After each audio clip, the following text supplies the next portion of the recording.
Georges.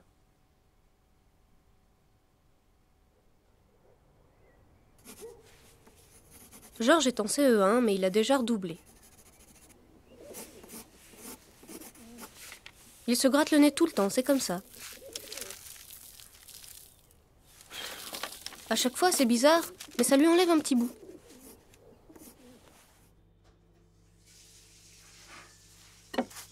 Georges met beaucoup de sel dans ses plats. C'est pour ça qu'il fait de la rétention d'eau, sa mère lui dit à chaque fois.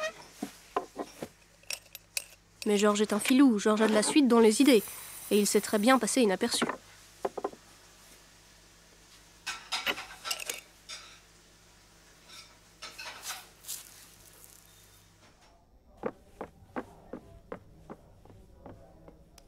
C'est terrible cette manie, c'est pénible, mais les médecins ont dit que c'était pas grave.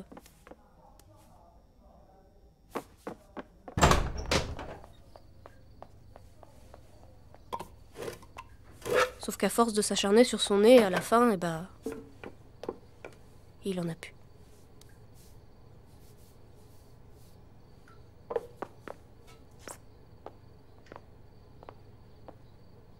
Qu'il soit gros à la limite, ok, mais gros et sans nez, ça fait quand même bizarre, enfin. Tout le monde va lui demander pourquoi. Il va devoir se justifier tout le temps. Surtout que Georges est amoureux d'Odile et que c'est déjà pas évident pour lui, mais là ce sera encore pire.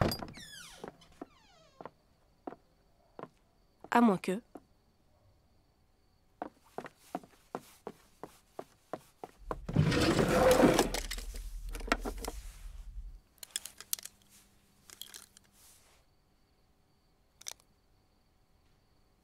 Non, ce sera vraiment encore pire.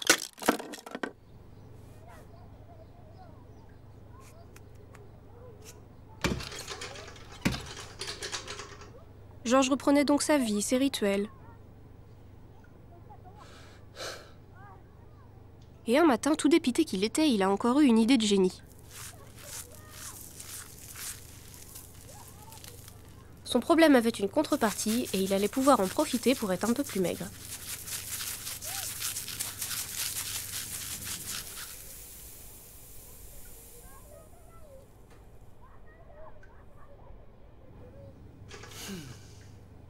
Beau gosse, le Georges.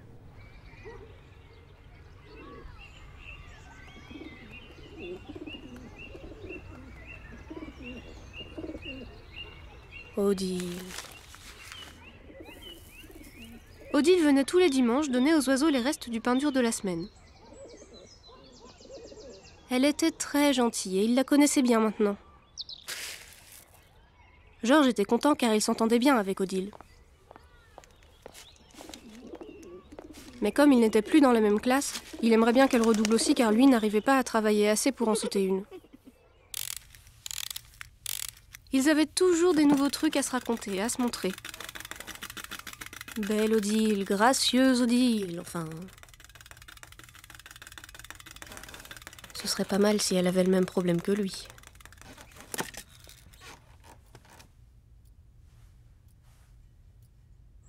Georges était très attentionné. Mais il se faisait tout le temps embêter. Comme la fois où il avait raccompagné Odile après l'école, les jumeaux, dont Dimitri, ont roulé dans une flaque d'eau pour les éclabousser exprès, c'était dégueulasse. Un jour, ils ont voulu lui faire une blague. Et pour le provoquer, ils se sont jetés sur Odile. Georges, effectivement provoqué, s'est fait chatouiller lui aussi.